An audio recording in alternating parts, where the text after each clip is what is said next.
And you are live, Nick. Welcome to the Tolkien Project Chapter 3. I am Nick Cole, and I've had a coffee and a hot chocolate with a shot of honey. And I'll tell you, it made me a little jangly, to tell you the truth. Giddy up. So I came home and I ate like almonds, smokehouse almonds, Nice. dried chili mango, and then like a pumpkin seed chocolate thing. And then I had to tell myself, that's it, Nick. Don't eat everything. Don't eat everything. Well, what happens if you eat everything? Don't. It feels really good, but then like after an hour, I'm like, oh crud, I ate everything. And I still have to devour a pizza tonight and a homemade Caesar salad the Medusa is making based on the emerald recipe. And I can't tell you how unreasonably excited about that. Sparky, hello. Donald K, yes. Eric Johnson, hello. Hello to everybody. Leo, hello. Aliens Fire Team Buddy. Didn't we have fun last Friday playing Aliens Fire Team? I really enjoyed that. That was fun. Yeah, that was fun. You did great. You know that. Who's that? Me? Yeah. I do okay. The only reason I survived was because Leo saved me. Yeah, Leo showed up like he was over prepared. He had like the super medic, the healing thing. He's like, right. He's like, look at this, like noobs. I just like the point where Leo's like, "Hey guys, go over there and set up this defense here. I'm gonna go," and like he was on point, like making sure we were informed and ready to go. Yeah. I was impressed that I gave a master class on the savages and the disintegration of American society while still killing aliens. And then I found out like halfway through it, it's like, oh, Twitch dropped your conspiracy theory lecture. But it was a pretty good halfway lecture. through. Yeah. It was rolling. It was rolling. And ask Leo. I just continued it for him. I just kept rolling. I'm like, audience of one, welcome to my crazy world. Right. Well, tonight we get into the Tolkien Project Chapter 3. If you're over on the Substack, you got Chapter 8 this weekend, and that was a very fun. Would you not say? Well, like cozy little chapter. That was fun. I really enjoyed that. Getting stabbed and bacon being the cure. Bacon being the cure. It was actually pretty cool. Yeah, I like that shit. I like it. I like your presentation of the littles. Yeah, the littles are fun. They're kind of quirky. They're kind of off in their own world despite events. And I like people like that who carry on in the face of utter insanity. There's a great I think it's in Titanic, isn't it? When the ship is sinking and the water's surging in and one of the rich guys is like, I'll have my drink now. And I that's how I want to go. I want to go with like still conducting myself well, like as the sort of comet hits the earth and destroys us.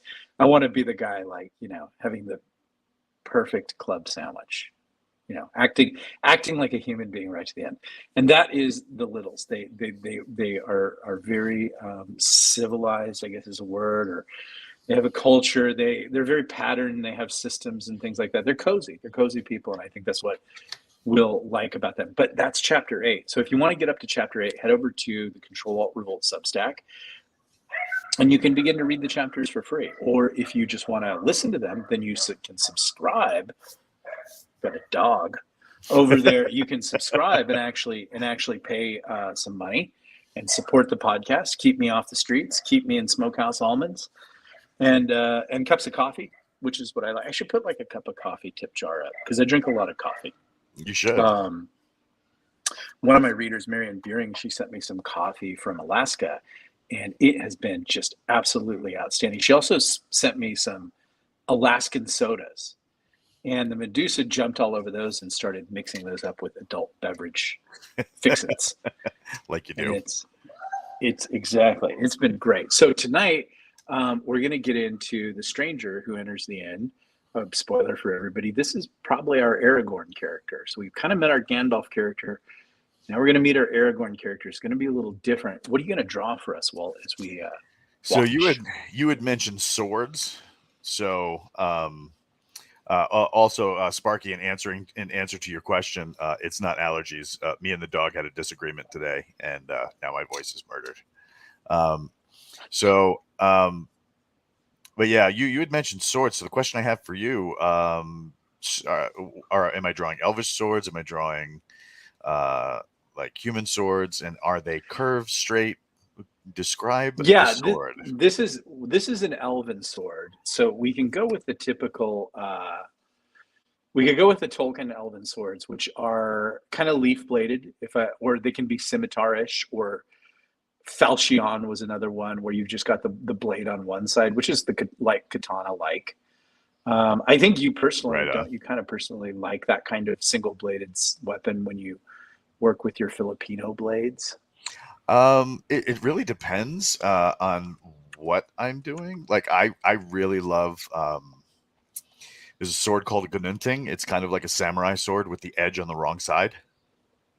Okay, So I really like that one. There's also a kind of blade called a sansabar.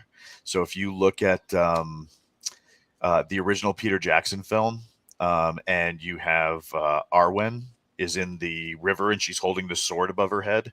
That's where they got right. the blade design from. Was from a Filipino sansabar. I think we should go with that. I think those all should be this. And the blade that you're drawing is one of our first sort of named magic items. If you're kind of a D&D kind of guy, which we are, that you'll meet in the Tolkien project. And this blade is called, I think it's referred to in here. It was kind of referred to last week in Malron's telling of how the elven hero defeated the dragon. I think it's mentioned a little bit in here. I'm not sure, but we're going to draw that today. Walt's going to draw that. I'm using the royal we. And the name of this blade is Norsus. So if you use a Tolkien translator and Tolkien's language that he created, the development of this word, it starts out with the Tolkien words of Njorgor, Thuso, Norsus, and also let's see, I think it's this one's like another version of Norsus. He adds a lot of those little squiggly characters, everything like that. It's the Quenya, which is the original sort of Elven language equivalent of Gorthar. If you don't know who Gorthar is in Tolkien world, it's the sort of ancient name of Sauron. Ooh. And Norsus means mists of fear. Remember, Sauron's character in Lord of the Rings is not necessarily the big bad evil guy. That guy's name was Melkor or Morgoth. Sauron is really only his lieutenant. And he's also known as the Lord of Werewolves. And we see him as a big giant eye at one point, and then we see him as having this sort of like coming out with the Mace of Morgoth and this armor that's kind of iconic and people know and it's cool and everything like that. But also, if you are following the Silmarillion and you're in the Second Age and Numenor, Sauron appears as a fair person, and quite comely and things like that. So Sauron is a deceiver. That's his main big strength. He's not necessarily the Lord of all evil and everything like that, but he's all about deception. Well, what are the rings? The rings are all rings of power. Not really. They're rings of enslavement. And so everything about Sauron is deception. And so, as you know, since we're riffing on themes and playing with things and everything like that, and we're working on this blade Norsus, which is supposedly held by the quote unquote elven hero that Malron is demonstrating through his smoke magic and stuff like that. In the end, to the littles that he's the hero and that he defeated evil and all these kinds of wonderful things, and he uses a blade called the Mists of Fear. So it's very interesting. There's some puzzles here that we're unlocking, things that we're looking at. I won't ruin it too much, but let's get into it and play tonight's episode, and then we'll talk a little bit afterwards if you guys would like. Go ahead and hit play, Walt. Welcome to the Tolkien Project. I am Nick Cole. I am Single White Medusa. All right. There we go. We've done 3 chapters. I liked today's a lot. It was really good. Why did you like today's a lot? Because... Oh, you know what, Walt? I think you're playing the wrong one. I'm playing the wrong one. Ha ha. So You're playing the Medusa and Nick talk about the chapter. there we go. I think I found it. Very groovy. Thank you, boss. No, that's not it. Hold on. Chapter 4. You know, that's the kind of show we have here. We just have fun. If you Oh. want a little bit more pro, head I over to found it. Emerald's channel and learn how to make a Caesar salad. Here we go. Chapter 3. The Question of a Stranger. In time, with the words and images of old Malron still ringing in their ears and dazzling their sleepy eyes, the Littles and the old inn fell to the late hours. The last revelers, celebrating the victory they'd been told of in the south, they too took themselves off into the night as best they could, with songs and lanterns to see their way along the roads to where they must be off to within the district that night. Though it was still spring, and the night winds at this late hour were as wont to come in off the great sea as not, there definitely was a festive air about those setting off toward their farms and small villages lying along the roads and rivers of the gentle lands. Thankfully, the wind was not up this night, and in fact, the air had turned pleasantly warm even at this hour, as though whispering of a fine summer coming along soon enough. This was all early, but not unappreciated. It would be a good year for crops, so that too was considered a blessing, as Littles, each and every one of them, took themselves off to their homes for an unheard of late supper, or perhaps even cordials and cheese, which is the third of the 3 nightly meals they usually are about at some point. This would normally consist of a pie, perhaps some cheese, or even a fried egg. Then, of course, a fine pastry and a cup of cold milk from the lower larders before bed. On towards midnight, perhaps in the hour before, the inn fell to a contemplative yet pleasant darkness as old Fatty gathered in the dishes and cleaned the bar again. Only a few of the Littles were left now. The oldsters, bachelor farmers, and a few of the young yet unmarried sat before the great hearth, nursing the last of what would be poured from Fatty's taps for the night, before the round and large little innkeeper turned them out, one and all, with much gruff impatience. There was really no one left in the inn save these rascals and Fatty's large family working at the closing up for the night. Out on the roads across the district, the night watch would be crossing lonely roads to light the lamps that lit the way between distant and sometimes close places of stead, farm, village, hamlet, and outlying settlement. But there was one other among them that night, a stranger, for the most part, come in from the road and unconsidered by the lot of them, giving their final opinions and musing on what they had seen and heard that night within the last friendly inn, Malron's telling of the show. Such as the stranger were best steered clear of by the Littles, as they liked to mutter among themselves when out of hearing. But of course, since there had been much beer poured over the course of the to-be-remembered night, and the news of the great victory before the tower itself in the south had come to them early in the evening, the Littles were much interested in once more discussing all the events, the portents and what they intended, and of course what it all meant for them and their little world. Holding forth flowed freely, and in time the presence of the dark stranger, who'd kept to the old alcove within the inn, near the back, and the upstairs barrels, had been forgotten. So he listened to them silently, and seemed, from casual observance, suspiciously uninterested in their palaver. "So that's that, says I," said Carmack Tarnettle, of the East Hills Tarnettles, Dark forces, say I, has been struck down once more. The wizards of the council say it'll be a good year for crops, and the worries for others, come what may. Hoy, muttered old Ned Dugan, who was an oldster, and not much in the autumn of his years. Ne'er do thought I would see a year free of the worries of the South. Orcs and gobs is one thing, and another, I tells you. But to know them, their werewolves has been sucked back behind old Black Gate. Sure puts a mind at ease. I says that to yus. Used to like to fish down at Cutter's Lake until I saw a werewolf in the dusk of the full moon coming up. Ne'er go down their ways since. That's for sure. The other littles agreed that indeed a good year was upon all, even if it had been purchased with the price of elven blood, flame, and sword in the south.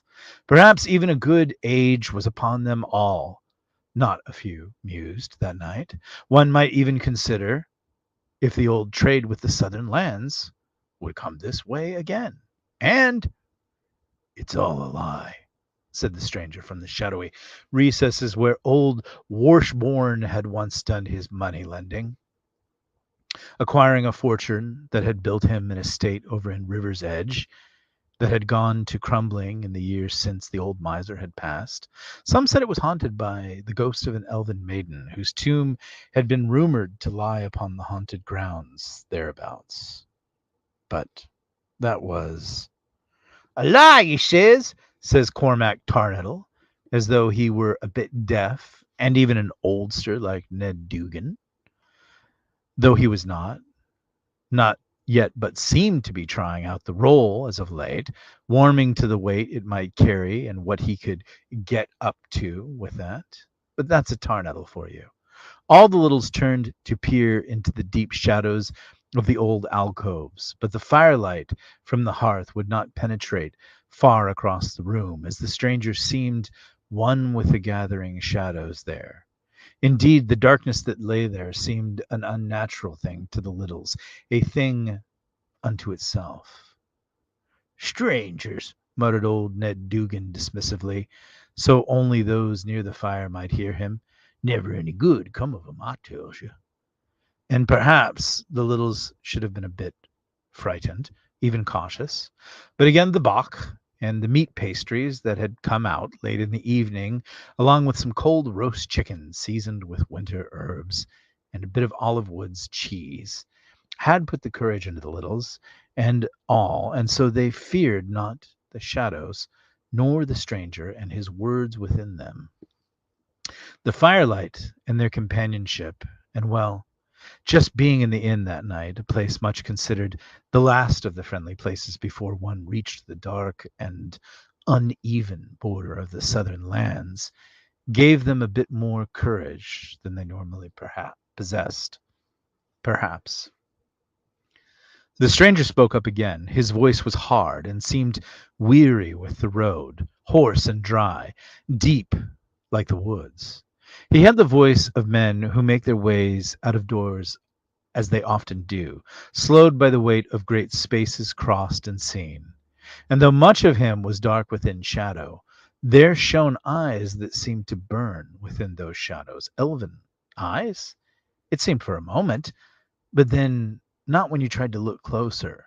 They were eyes that possessed some other light than the Fae and mystical race, masters of all time since the ancient times of old age, much remembered in tale and song. No, said the figure in the dark, not a lie, but lies, yes. There have been many of those tonight. There was a long pause, and the gathered littles felt that the stranger had said his piece and was finished. They waited politely for more, sure nothing would come. Then, all told, for your amusement and rest. The littles were made uncomfortable, for this was a bit too direct for their tastes in polite conversation, and for such a fine evening of victories recounted, and of course that fine cheese from Olive Woods. Hadn't that been nice? Well, it was verging all on being rude. But they seemed silent and did the stranger the courtesy of ceasing their talk, seating the floorboards and vast silences of the inn to listen to whatever it was this highwayman had to say, for it did seem he was going to speak. The air was almost filled with something before he even began, as though it were the same as Melron's magic, but different, definitely different. "What if I were to tell you," began the stranger, leaning forward, his leathers creaking as he did so, and yes, was not a blade on his hip, "that everything, and I mean everything you've heard tonight, and in fact every night, old Malron the Wise has ever appeared out of the nethers of wherever he comes from, to tell you of more good news from the Emerald Throne? What if I were to tell you that all of those things are lies, illusions, just like the smoke and shadow within his magic? What if I were to tell you, littles, those things?" Not a one of them replied. Would you suddenly start a revolt? Would you shun him? Reject the things Malron says? The stranger gave a soft, dry chuckle. Still no one replied to these questions, wide-eyed. They had held their last pints and watched the shadows, the orange firelight of the great hearth, playing across their features. "Nay, you would not believe the words, for it is easier and of great comfort to believe what you want to believe, and not what is the truth." Silence. Then Cormac dared a word or two. He laughed first to show he was interested in keeping it a bit friendly, or even perhaps guardedly friendly, which was the natural default of the Littles, but also to disagree. That was what the laugh was for.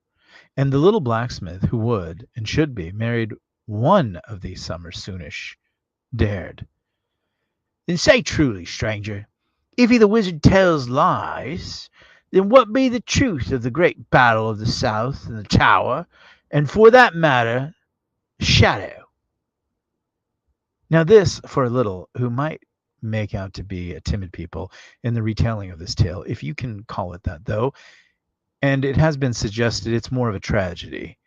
It has been suggested that I have a tendency to make the Littles out to be bumpkins, or even patsies, simple folk, timid and afraid of even their own shadow. Nothing could be further from the truth, I assure you. True, they might be a bit close-minded, or too ready to make with a song and a pie, then mount bobbed steed and confront the souls of fearful adversaries. But they are plucky. You can't say that for them. First off, they're dogged in their determination. Feuds, and polite ones at that, might last between clans of Littles for upwards of 100 years. And every so often there's a bit of a wild streak in one or two of them. They call it "gone a wandering." The Littles who've gone wandering have been known to get up to some rather brave deeds in desperate spots. Those that returned, that is. But the children of men, and the elves who are older than most, refer to these types by other names, and none of them good. Reckless and fever-touched adventure seekers are most commonly used in polite company. Chasing down the rumors of the ancients for lost piles of dragon hoard or barrow gild is what these do. Pure fantasies that'll see you missing, if you listen to the common wisdom dispensed between hall and home. So while I might paint them as such, you do need to know for this part of the tale that Littles are actually quite brave. Having said that, in the dense silence that followed Cormac's interrogation of the dark strangers sitting in the shadows of the old alcove, the younger Littles gathered about the inn's hearth that night weren't of a mind to gather up their coats and walking sticks and head off into the night. But they would prefer if Fatty appeared with a little more cheese, and perhaps one more round to keep out the mist when it was time to be heading. Still, for a moment, right there in the inn, it felt like meeting a werewolf. might be preferable to the dangerous atmosphere brewing inside Fatty's as the stranger spoke his discomforting words. The stranger stood, left the old coins on the rough table, and came close to the fire, standing among them for a good look. And now they could all see him a better, as they would have said. He was most definitely not elven, though the cloak and hood and even the travel-worn gear said he must be of men. Northern tribes, at that. The features grim and rough, not like the elves that stopped by on their passings to the south.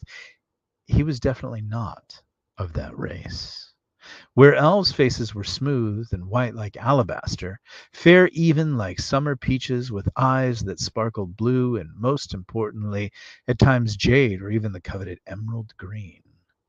The stranger's eyes were coal black by the firelight of the inn in which they glittered, and his skin was dark from the sun and weather-beaten and lined from days and nights out of doors.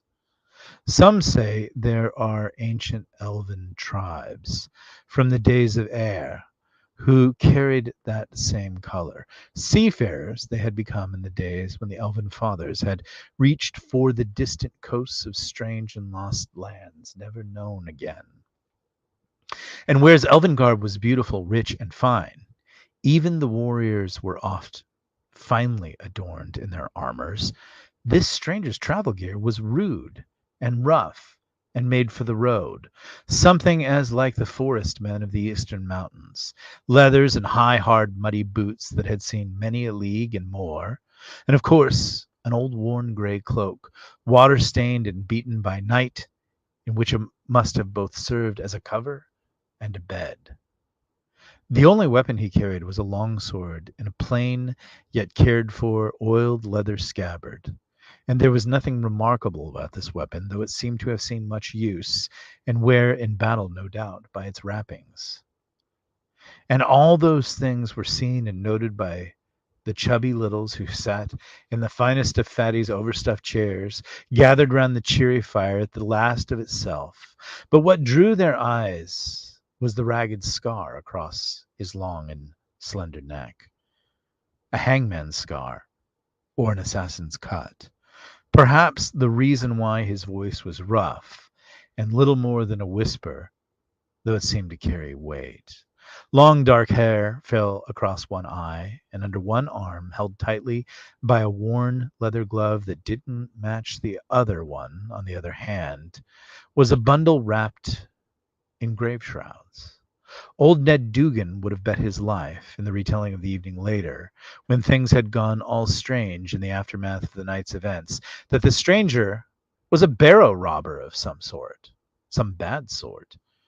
But that was later.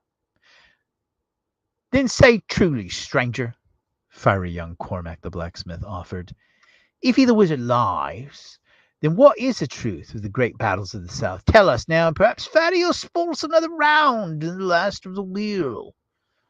And now that the stranger had come to stand among them near the fire and explain his words, none of them were made too comfortable by this turn of events. In fact, Fatty did not move to pull a tap or cut cheese from the wheel in the kitchen.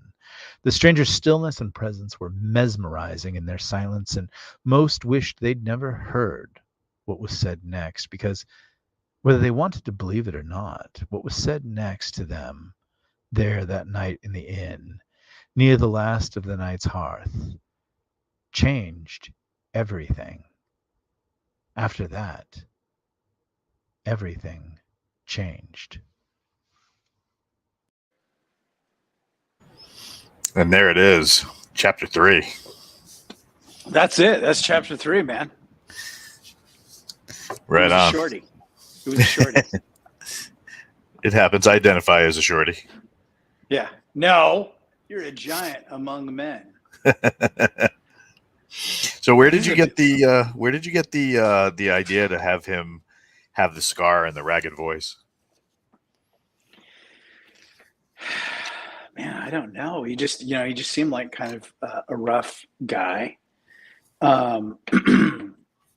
We could be saying that he's some kind of ranger, which I think he's a kind of, Aragorn type ranger and everything like that. but we're going to find that he calls himself a storyteller. And if you kind of like listen to where this is going, he seems to counter the narrative that Malrond has laid down. You know, that, oh, everything's great and we saved you and all is well and evil is defeated. He's going to come in and tell a different story. And it's something I've been thinking a lot about lately, especially in where, you know, we find ourselves. You know, I think everybody's kind of asking, like, what's the truth? And there are definitely these people that have sort of like all this light and glitter and glamour and control of the narrative, and they're able to tell you what the truth is. And the question is, well, is that the truth? And you know, traditionally in our society, if someone's a storyteller in a negative, derogative term, it I think we call that person like a liar. You know, like, you're a storyteller. That's what we used to say to our kids. But history and books, and like the truth that you find in books, even when it's a fictional story, like it's a storyteller. You know, history is a story, and we believe it is truth and things like that. And so I think what we're going to find here is that this stranger is the possessor of a different story than the one that's being told. And what we have to do as the audience is figure out, well, what's the truth? Who's the good guy here? Who's telling us like it is and what it is? And this might be a world where sort of magic is used as a deception to control people, and where the real magic is in the truth, is in a story. And perhaps the only way that truth is kept alive is in, you know, the ancient sort of Nordic tradition. I think it's in every culture, of someone going along to tell the story of your people around the campfire in the night. And that's kind of what we're experiencing here. That is a beautiful sword, Walt. Getting there. I would cut with that thing. Now, why the curve to the blade on the non-edge side? Right here. So I would say, yeah, the oh, and I like that you've done the Tolkien runes. That's perfect. Yeah. So if we go up to the camera a little bit, focuses, maybe focuses. No. Leo Vaccaro says, "I want sword." Punishment 90 says, "We need to bring back calling people bards and scars." I 100% agree with that. Yeah, I love. Did you make up Tolkien runes, or are those? I love too the it's not cross hatching, but the texturing you've done on the hilt. Thank you. It's just it literally is just the worst part of any illustration, which is constant repetitive lines one way and then constant repetitive lines another. Yeah, I've done that because I make maps. I like to make Tolkien maps, and then you're like, I will put a forest here. Little trees. Yeah, little tree. I guess I'm going to really get into little trees for the next hour. And the people that can do it, because I like to follow those people over on Instagram, they're almost Zen meditational about it. But I think if you are men of action like you and I, you abhor texturing. Oh God, yeah. Although on a supporter of some of our various enterprises, there's a guy by the name of Jay Scott. They call him Lord Kazumba on a lot of the channels. That guy's great. Yes, he's a lot of fun. Good, really good dude. He has a frequent co-host, a lady by the name of Anna Meyer, and she does these amazing maps, all in 3D render. We got to play one time with her, and she is good people. Yes, she was very fun. Yeah. She was very fun, and like she's old school D&D. Oh yeah, and like the other thing too is like you listen to some of her ideas of the stuff that she does in her Dungeons and Dragons campaigns and stuff like that. Her kind of idea of how like political factions in a D&D world affect the game and stuff like that, like really well done. I mean like like blew my mind. I'm like, this lady should be writing novels, not doing novels. I mean, when you hang around and you watch enough shenanigans and stuff like that, like I think a lot of people want to get into telling stories and world building at sort of kind of a young age.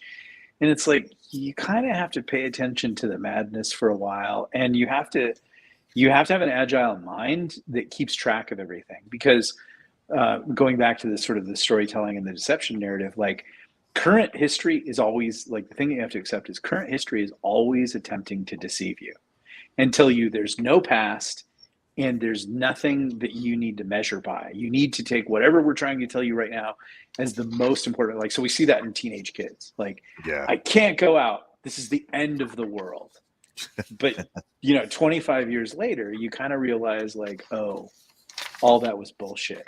If I would have had a little perspective, I would know and understand these things. And so I think that's why the concept of a storyteller, as Punishment Ice says, nothing honors your people and your family. Like someone sitting around a fire with drinks and telling stories. I listened to a guy who's very smart and talks about a lot of things, and he's an Oxford scholar. And he just said, like in this current time, he said, I would give anything for people to come over to my house and just sit around and talk and not have phones out and not fact check, but just like literally discuss things. And I just listened to another podcast between a UFO guy and another UFO guy. And the one UFO guy was an evolutionary biologist kind of guy. Mm-hmm. And the other UFO guy was like a theological Christian guy. And they had the best conversation because neither was trying to dunk on each other. They were just trying to get to the bottom of this mystery. And they were having like a real, honest, good conversation. And in this day and age of the internet, it's sound bites and arguments and things like that. There really is a lost art to sitting in an inn telling a story that's cleverly told, might even be a clever telling of the truth or whatever, and then not letting everybody else like ask their questions or be entertained or come to their own conclusions instead of these sort of like spoon-fed, and that's why we always put the cap on the milk. Yeah, I miss those long talks too, James Bowling. I would say the challenge to all of us, maybe after this, is like, I don't want to give you homework or nothing, but maybe just one night this week, sit down with your tribe.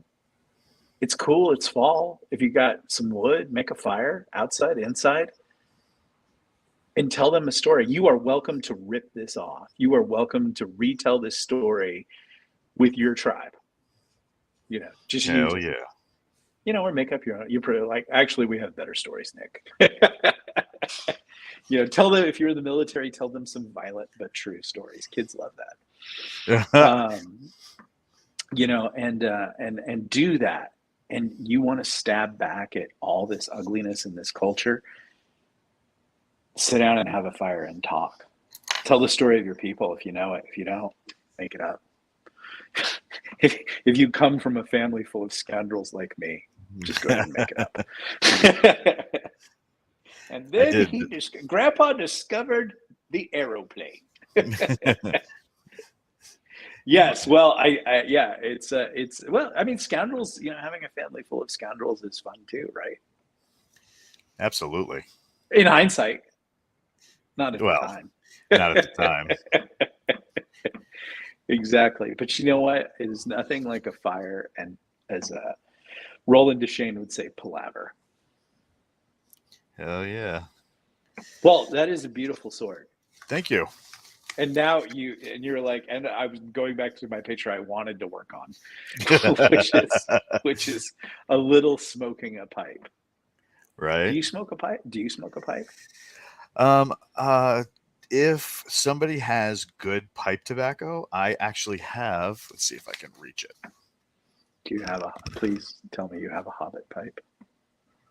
I actually have this really cool pipe from Peru. It's got a condor on it. This is actually fabric that was put with resin on the pipe. So like little roadside shop. But Oh yeah, I've seen those. If somebody's got like excuse me, real good Yeah. pipe tobacco, then yes, I will sit down in front of a fire and have a Leo. Oh, thank God, Walt came back wearing clothes this time. Um, so yeah, if I have good pipe tobacco, then yes, I will sit down and smoke a pipe with people if they want to break it out. But like if it's like the cheap, oh, this stuff smells like apples, you know, no. How about you? Have you ever smoked pipe? I don't think I've smoked a pipe. I mean, no, yeah, I don't think I have. Those are the pipes the Peruvian women in their little fedoras would Yes, have. yes. That's awesome. Their little shawls and their fedoras. It's true. Peru is a strange and wonderful place. Ain't that the truth? But yeah, I Yeah. mean, yeah. Sit down and like you were saying, you know, if you're listening to a story, everybody break out a pipe and you know, just enjoy, you know, the time together and you know, good pipe tobacco. It should smell kind of like leafy and a little bit pungent. Yeah. You know, and you just have that, you know, guys just they got a beer in one hand and they got the pipe in the other, and it's just kind of fun.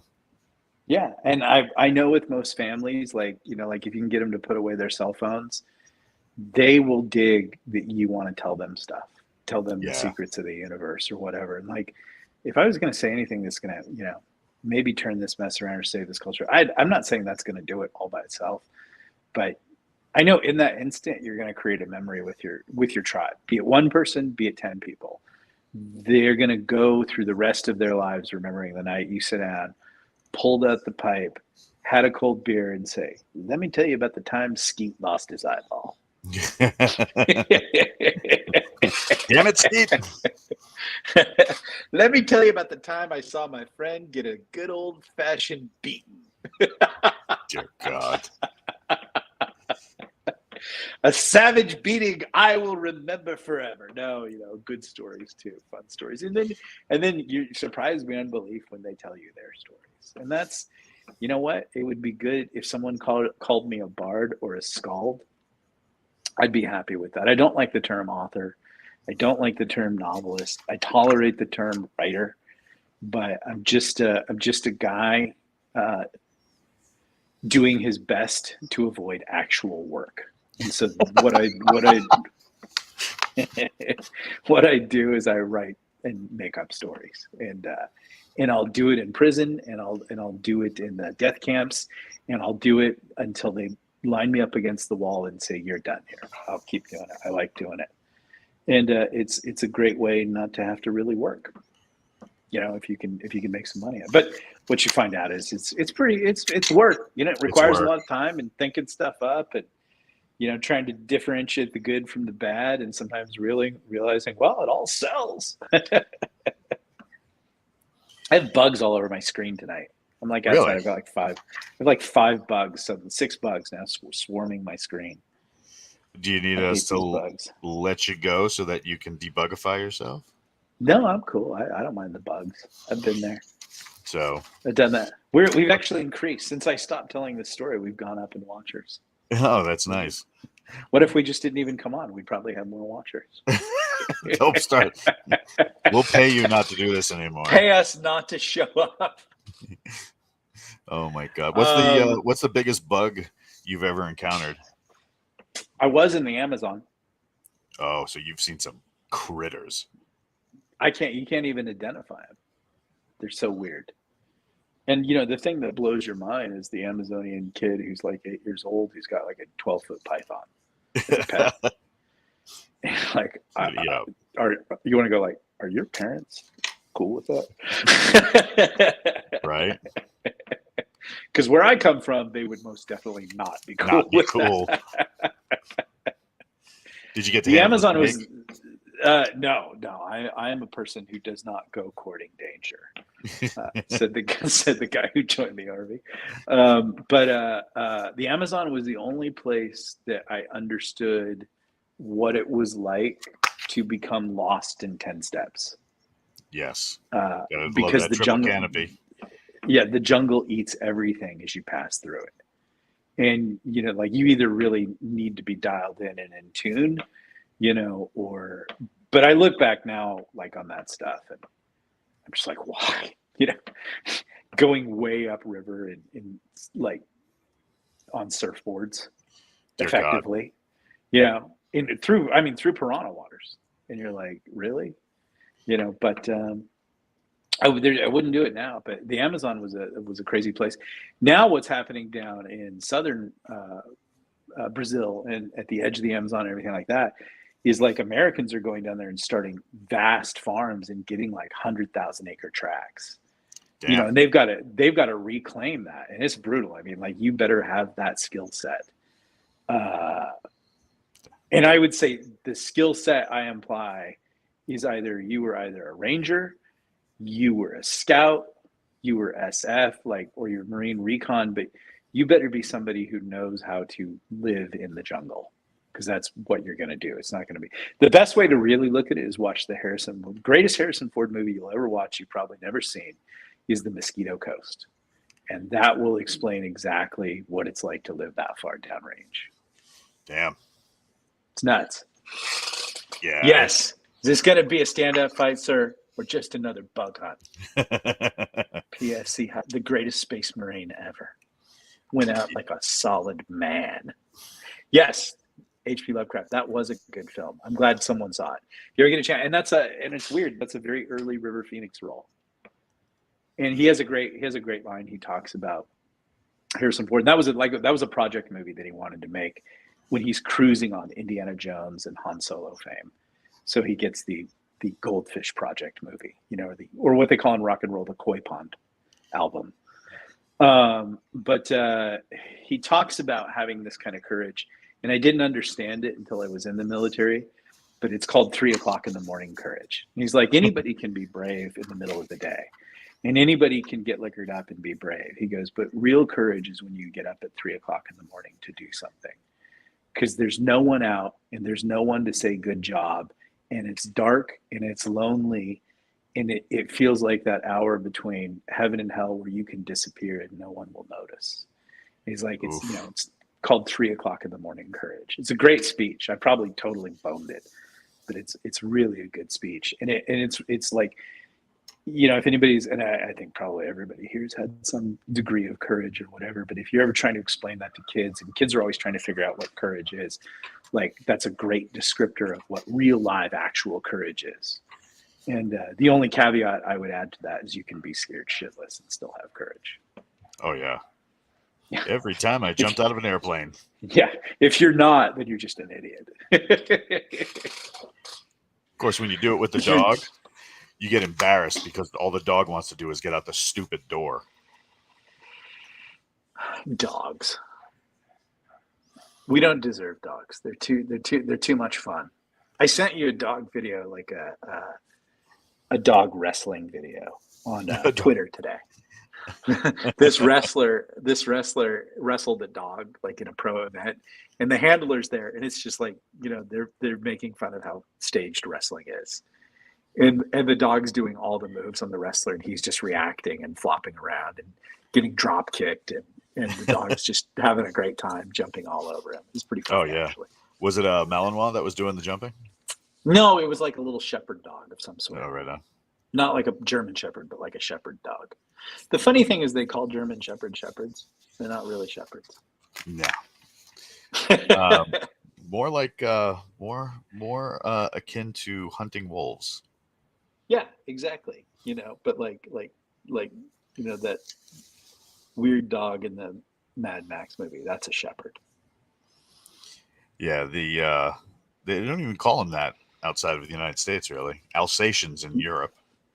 Yeah, exactly. All right. So what do you think of my Hobbit, my little? I love it, man. He's very like, oh, and he's got like maybe an ascot. He's got a waistcoat. Always, let's bring back the waistcoat. He's got the neckerchief. That's great. Well, look at that. Jeez. And he's got the chops. Yeah. Jeez. Will you send these to me? Can I have these for my collection? Absolutely. That's too Sweet. easy. And one day we'll be doing a chat book or something, and these will go in there and people will love it and everybody will buy it. We'll be back next week with chapter 4. If you want to jump ahead, like we said, just go on over to Control Alt Revolt podcast, and you can read the episodes or you can listen to them. Well, you've got a couple of things coming up soon in the world of literary accomplishments. You've got a Galaxy's Edge Order of the Centurion novel. I am so excited. So it's going to be cool. It's called Valkyrie. Could you give everybody a little, tell them what it's about? It started out as we have a do we have a diplomat on the wrong side of the border? Remember that for Predator? Oh man, were they fed a line of bullshit? But I called a friend of mine up, and I'm like, hey, I work with these guys, and I really want to pitch a book idea to them. I said, but I'm going to need help. He's like, yeah, man, what's up? And I said, well, I'm not a pararescueman. So he's like, you need questions. All right, man. He's like, just make sure you dedicate it to an Air Force dude. And I think he thought I was going to dedicate it to him. So I dedicated the book to John Chapman, who was a combat controller who lost his life. And the first recorded, I won't rain on you. Oh, please, what please. Were you going to say? You were going to say the only. I don't want to rain on it. Yeah, the first recorded instance of a Medal of Honor event being captured on film. Yeah. It's like, holy crap. Yeah, and that dude, it's brutal. That guy was a stud. He was a straight up stud, and then asked for it to basically effectively drop on him, and then kept smoking dudes, in an uphill battle. I don't know if anybody's ever walked up the side of a mountain, but the last thing you're ever thinking about doing is getting in a firefight. Yeah. Can we take a break? When's the summit? Has anybody got a juice box? Yeah, exactly. But John Chapman is awesome. So that's the part I like about GE is a lot of this stuff is dedicated to real life people. Some people know about, some people don't know about, but it's pretty fun. And then you've done us a solid over in Forgotten Ruin Land, and you have created Shadows of the Underspire. Oh my which God! Is maybe a brief description of that. So in the aftermath of the tragedy of Book 6, and in the span of between Book 6 and Book 7. A team of rangers is assigned to a group of dwarves who are going on a mission so that the defense of Sustegul can succeed. And I based that off of another friend of mine, my friend Billy, and he thought it was fun. He really thought it was fun. Billy was a long range scout guy. And he thought it was fun. He had some comments which I will not recite back here because family friendly show, folks. But yeah, he thought it was awesome, and it really was a lot of fun to write. I had a great time because I got to write about two of my favorite things. My military brothers and like Dungeons and Dragons type stuff. So yeah. So, and here is our finished little Hobbit guy. I'll probably just shade in his coat real quick. But yeah, I remember when you finished Shadows of the Underspire, you were cruising on a natural high. Oh my God! You were like, oh man, this was everything I wanted to write, and I was like, well, then now you're doing what you're supposed to do. Oh yeah. Dwarf time is the best time. Underspire equals awesome sauce. Anyone not on Control, check it out. Some cool talk there. Yeah, it was a little lit today. Thank you, Leo. We appreciate that. Robert Gunter tells you are awesome. Hey, everybody, thank you for hanging out with us this evening. We will be back next Tuesday. And on Friday, we will be hearing episode 9 of Around Control Alt Revolt of the Tolkien Project. And we have some very exciting things coming up over in the GE world. So thank you for hanging out with us tonight. If you get a chance, please share this video and smash that like button.